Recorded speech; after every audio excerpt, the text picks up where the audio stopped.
중국에서 아주 난리가 났습니다. 중국의 유명한 뉴스 앵커가 생방송 중에 대형 사고를 쳤다고 합니다. 그 사고의 중심에는 한국 여행담이 있다고 하는데요. 생방송 중 사고라서 SNS를 타고 일파만파 영상과 소문이 퍼지고 있는 지경이라고 합니다. 어떤 사연인지 바로 알아보도록 하겠습니다. 안녕하세요. 저는 중국 방송사에서 20년 넘게 일하고 있는 뉴스 앵커 왕팡입니다. 저는 20년 넘게 뉴스 앵커로 근무하면서 수많은 이야기를 전해왔습니다. 어느 날 생방송 중에 갑작스런 사고가 발생하였습니다. 당시 상황은 중국 언론과 SNS 등 각종 미디어에서 큰 화제가 되었고, 그 이유는 제가 한국 여행에 관한 이야기를 하다가 일어난 일이었습니다. 당시 방송 상황은 매우 당황스러웠으나 저는 그 상황을 계기로 한 번쯤 직접 한국을 방문하여 실제 상황을 확인해 보고자 하는 생각이 들었습니다. 저와 동료 리나는 평소에 한국 관련 뉴스가 자주 보도되는 것을 보면서 실제로 현장에서 어떠한 경험을 하게 될지 궁금하였습니다. 중국 내에서는 한국이 중국인을 혐오한다는 선입견이 퍼져 있었고, 뉴스 보도나 SNS 상의 여러 이야기도 그러한 분위기를 반영하고 있었습니다. 그러나 저는 직접 가봐야 진실을 알 수 있다는 생각 아래 2주간의 휴가를 내어 서울로 떠나기로 결정하였습니다. 이 글은 제가 그동안 서울에서 겪은 여러 가지 경험들을 최대한 자세하게 기록한 것입니다. 한국에 관한 이야기를 들으며 저는 처음부터 모든 것이 궁금하였습니다. 출발 전 인천공항에서 서울로 가는 방법, 서울 내 숙소 및 방문할 만한 장소들에 관한 정보를 꼼꼼히 조사하고 정리하였습니다.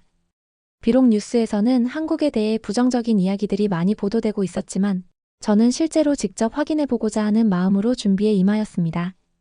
저는 중국의 한 방송국에서 오랜 기간 근무해왔기에 기자로서의 자세로 사실을 직접 확인하고자 하는 의무감이 있었습니다. 이에 따라 사전에 철저한 준비를 하고 여러 경로와 교통편, 숙박 정보들을 정리하였습니다. 이 과정에서 저는 여러 번 인터넷 검색을 통해 인천공항의 안내 표지판, 자동 출입국 시스템, 그리고 서울 내 주요 교통수단 등에 대해 정보를 수집하였습니다. 비행기표를 예매한 후 저는 마음을 가다듬고 동료 리나와 함께 서울행 항공편에 탑승하였습니다. 비행 중에도 저는 이번 여행이 단순한 관광 이상의 의미를 지니고 있음을 인지하며 객관적인 시각으로 다양한 경험을 기록해 두어야겠다는 결심을 하였습니다. 인천공항에 도착한 순간 저는 공항의 깔끔하고 현대적인 모습에 깊은 인상을 받았습니다. 넓은 터미널 내부와 빛나는 유리창, 높은 천장, 그리고 다국어 안내 표지판 등이 외국인 방문객들에게 큰 편의를 제공하고 있다는 점이 눈에 띄었습니다. 공항 내부에는 중국어, 영어, 한국어가 함께 표기된 안내판이 있어 외국인들도 쉽게 길을 찾을 수 있도록 되어 있었습니다. 동료 리나와 함께 자동 출입국 시스템 앞에 서서 화면에 나타난 안내에 따라 여권을 스캔하고 지문 등록 절차를 진행하였습니다. 몇 초 안에 모든 절차가 완료되는 모습을 보며 저는 이 첨단 시스템에 대해 깊은 관심을 갖게 되었습니다. 물론 처음 보는 기계에 약간의 망설임이 있었으나 안내에 따라 차분하게 진행한 결과 문제없이 출입국 심사를 마칠 수 있었습니다. 공항 안내 데스크에서 만난 직원분께서는 영어로 친절하게 안내해 주셨고, 저는 이러한 모습이 한국의 공공서비스 체계가 얼마나 체계적이고 효율적인지를 단적으로 보여준다고 생각하였습니다. 이와 같은 첫 인상은 앞으로의 서울에서의 체류에 대해 긍정적인 기대를 품게 해주었습니다. 출국 심사를 마친 후 저와 리나는 서울 시내로 이동하기 위해 공항철도를 탑승하였습니다. 공항철도 객실은 깨끗하고 정돈되어 있었으며 방송 안내도 정확하게 이루어졌습니다. 창밖으로 보이는 풍경이 점차 도시의 모습으로 변해가는 것을 보며 저는 서울이 과연 어떤 도시일지 객관적으로 관찰하고자 하였습니다. 서울 시내에 도착하자마자 택시를 잡아 숙소로 향하였습니다. 택시 기사님께서는 저희가 중국에서 오셨다는 사실을 인지하고 중국어로 몇 마디 인사를 건네주셨습니다. 발음이 다소 서툴렀지만 그 정중한 태도와 따뜻한 인사는 첫 인상에서부터 많은 안심을 주었습니다. 택시 기사님께서는 중국에서 오셨어요? 환영합니다 라며 환대해 주셨고, 저는 이런 세심한 배려가 한국의 교통 시스템과 관련 서비스에 있어 기본적인 부분임을 확인할 수 있었습니다. 숙소에 도착한 후 간단하게 짐을 풀고 주변 지역을 탐색하기 시작하였습니다. 첫날의 일정은 서울의 주요 관광지를 둘러보는 것이었는데 저는 경복궁, 북촌 한옥마을, 인사동 등을 방문할 계획을 미리 정리해 두었습니다. 그 전에 호텔 로비에 마련된 안내, 책자와 지도를 참고하여 이동 경로와 방문할 장소들을 다시 한번 점검하였습니다. 호텔에서 아침 식사를 마친 후 저는 리나와 함께 서울의 역사와 전통을 체험할 수 있는 경복궁으로 향하였습니다. 경복궁의 웅장한 건축물과 정갈하게 관리된 정원은 오랜 역사와 전통이 깃든 곳임을 그대로 보여주었습니다. 저는 군더더기 없이 객관적으로 경복궁의 구조와 주변 풍경을 관찰하며 역사의 흔적이 남아있는 건축 양식과 조경에 집중하였습니다. 경복궁 관람 후에는 북촌 한옥마을을 방문하였습니다. 이곳에서는 전통 한옥의 아름다움과 함께 옛 정취를 그대로 간직한 거리 풍경을 살펴볼 수 있었습니다. 한옥의 정갈한 외관과 좁은 골목길, 그리고 곳곳에 배치된 소규모 전시나 공예품, 가게 등은 한국의 전통 문화를 체험할 수 있는 좋은 기회가 되었습니다. 한옥 체험 프로그램을 통해 간단히 한복을 입어볼 수 있는 기회도 있었으나 저는 비교적 조용한 관찰자의 자세로 이곳을 둘러보았습니다. 인사동으로 이동한 후 거리 곳곳에 있는 전통 찻집과 소규모 갤러리, 그리고 예술품 가게들을 살펴보았습니다. 인사동 거리의 정돈된 모습과 함께 관광객뿐만 아니라 현지인들이 자주 들르는 곳이라는 점이 눈에 띄었습니다. 저는 객관적인 시각으로 인사동의 문화적, 역사적 가치를 기록하기 위해 사진과 메모를 남겼습니다. 경복궁과 북촌, 인사동을 둘러보던 중 저는 한 가지 중요한 사실을 깨달았습니다. 바쁘게 이동하던 중 갑자기 제 주머니에서 지갑이 없다는 사실을 인지하였습니다. 처음에는 다소 당황스러웠지만 곧 침착하게 주변을 살펴보았습니다. 주머니와 가방을 다시 한번 확인한 후 저는 아까 카페에서 카드와 함께 지갑을 놓고 온 것이 아닌지 기억해냈습니다. 저와 리나는 즉시 카페로 돌아가 확인을 시도하였습니다. 카페에 도착하자 저희가 앉았던 자리는 이미 다른 손님들이 차지하고 있었습니다. 저는 카운터로 다가가 직원분께 조심스럽게 문의드렸습니다. 혹시 저희가 앉았던 자리에서 지갑을 발견하지 못하셨나요? 라고 여쭙자 직원분께서는 잠시 생각하시더니 카운터 아래쪽에서 제 지갑을 꺼내 보여주셨습니다. 지갑 안에는 신용카드, 현금, 그리고 중요한 신분증 등이 그대로 들어있었고 아무런 손상 없이 보존되어 있었습니다. 이 사건을 통해 저는 분실물 처리에 관한 한국의 시스템이 얼마나 체계적이고 신뢰할 만한지 다시 한번 확인할 수 있었습니다. 분실 후 30분 내에 지갑을 회수한 일은 단순한 행운이 아니라 한국 사회에서의 기본적인 정직성과 배려가 작용한 결과임을 객관적으로 느낄 수 있었습니다. 이어서 오후 일정 중 저는 또 다른 분실 사건을 겪게 되었습니다. 경복궁과 북촌 한옥마을, 인사동을 둘러본 후 한강 근처에서 잠시 휴식을 취하기 위해 택시를 타고 이동하던 중 저는 핸드폰이 없어진 사실을 발견하였습니다. 택시에서 사진을 구경하다가 제가 택시에서 핸드폰을 두고 내렸다는 것을 깨닫게 되었습니다. 주변 시민에게 도움을 요청하자 택시에 그대로 핸드폰이 남아있을 가능성이 크다는 조언을 받았습니다.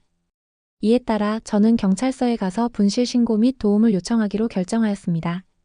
가까운 경찰서를 검색한 후 저는 리나와 함께 경찰서로 향하였습니다. 경찰서 내부는 매우 깔끔하고 정돈되어 있었으며 안내 데스크에서 친절하게 맞아주셨습니다. 영어로 상황을 설명드리자 경찰관께서는 상세하게 저희의 택시 이용 내역과 분실 경위 등을 기록해 주시고 택시 회사에 연락을 취해 핸드폰을 회수할 수 있도록 조치해 주실 것이라고 말씀해 주셨습니다. 약 20분 후 경찰관께서 전화 통화를 마치고 미소를 지으며 좋은 소식입니다. 택시 기사님께서 핸드폰을 발견하셨고 지금 경찰서로 오고 계십니다. 라고 알려주셨습니다. 약 30분 후 택시 기사님께서 직접 경찰서로 들어오셔서 핸드폰을 회수하였습니다. 이 사건 또한 분실물이 신속하게 회수될 수 있도록 체계적인 시스템이 작용한 결과임을 객관적으로 확인할 수 있는 사례였습니다. 분실 사건들이 모두 해결된 후 저는 리나와 함께 서울의 유명 고깃집을 방문하였습니다. 이곳은 인터넷 검색을 통해 미리 알아둔 곳으로 한국 소고기와 다양한 반찬 문화가 특징인 식당이었습니다. 식당에 들어서자마자 직원분께서 저희를 반갑게 맞이해 주셨고 자리에 앉은 후 영어와 중국어가 함께 표기된 메뉴판을 제공받았습니다. 저희는 메뉴를 고르면서 삼겹살과 갈비 등 여러 가지 고기를 주문하였습니다.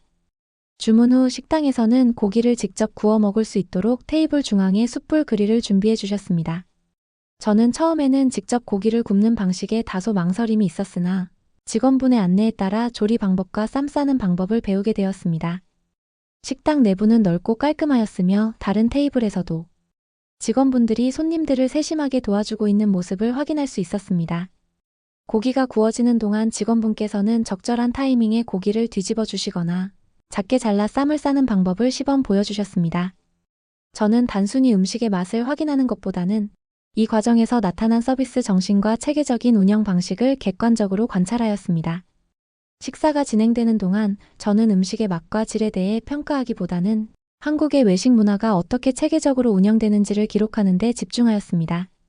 메뉴판에 적힌 다양한 반찬과 고기 요리, 그리고 추가 반찬이 제공되는 방식 등은 한국의 식문화에 대한 풍부한 정보를 제공해 주었습니다. 저와 리나는 식사가 끝난 후 계산대에서 친절하게 응대해 주신 직원분께 감사의 인사를 전하며 식당을 나섰습니다. 식사 후 저는 리나와 함께 서울의 야경을 경험하기 위해 남산타워로 향하기로 하였습니다.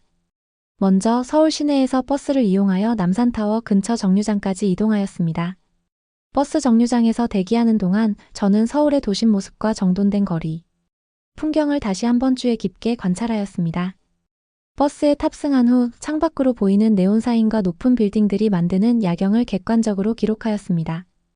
버스 기사님께서는 저희에게 친절하게 현재 운행하는 노선과 내릴 정류장을 설명해 주셨고, 제가 처음 이용하는 경로에 대해서도 세세하게 안내해 주셨습니다. 목적지에 가까워지자 버스 기사님께서 내릴 곳에서 하차한 후 케이블카를 이용할 것을 권유해 주셨습니다. 이에 따라 저는 버스에서 내린 후 케이블카 승강장으로 걸어가며 남산타워로 가는 구체적인 경로와 주변 인프라를 다시 한번 확인하였습니다. 케이블카를 탑승하는 동안 저는 객관적인 시각으로 케이블카 내부의 시설과 안내문을 살펴보았습니다. 케이블카는 안전하고 효율적으로 운영되고 있었으며 승객들이 편안하게 이동할 수 있도록 다양한 안전장치가 구비되어 있었습니다. 탑승 전 안내 방송과 기계 장치의 작동 방식에 대해 기록하면서 저는 이 시스템이 관광객들에게 얼마나 유용한지를 주의 깊게 관찰하였습니다. 남산타워에 도착한 후 저는 탑승 전부터 기대했던 서울 시내 전경을 한눈에 바라볼 수 있는 기회를 얻었습니다. 탑승 시간 동안에도 저는 객관적으로 주변의 밝은 도시 불빛, 빌딩의 배치, 그리고 전체적인 도시 구조를 기록하였습니다. 버스 기사님께서 건네주신 작은 사탕 봉지와 같이 여러 가지 작은 친절의 순간들은 서울에서의 체류 경험을 더욱 체계적으로 이해하는 데 도움이 되는 자료가 되었습니다.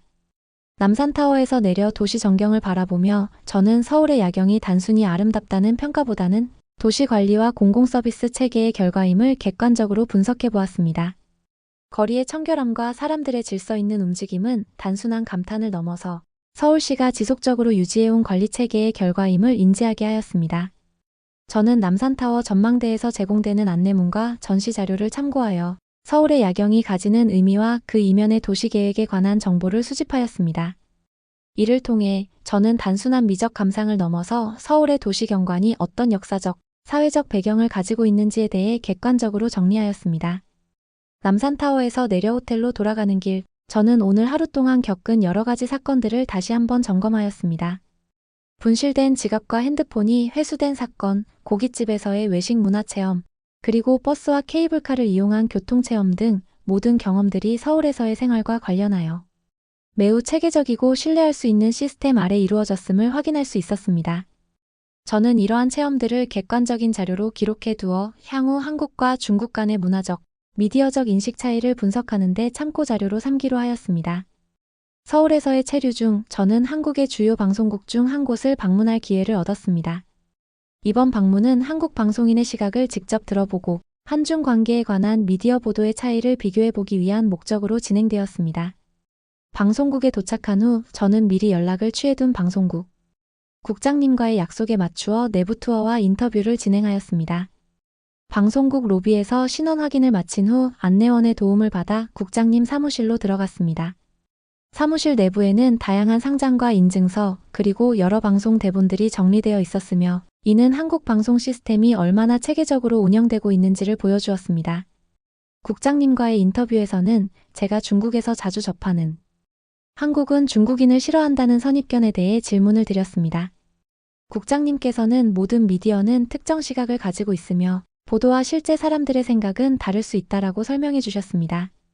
또한 한중 관계에 관한 미디어 보도가 때때로 편향되거나 선입견을 강화하는 역할을 한다는 점을 객관적으로 말씀해 주셨습니다. 저는 이 인터뷰 내용을 충실히 기록하며 한국과 중국 미디어의 차이점과 상호 이해의 필요성에 대해 정리하였습니다.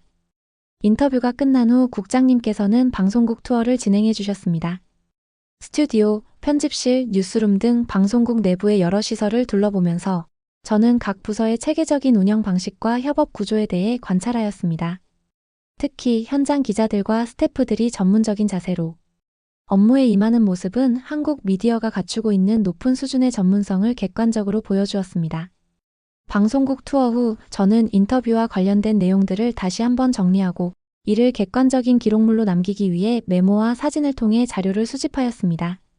이 과정에서 저는 방송국 직원들의 태도와 국장님의 설명, 그리고 인터뷰 중 언급된 여러 미디어 운영 원칙들을 차분하게 기록하였습니다.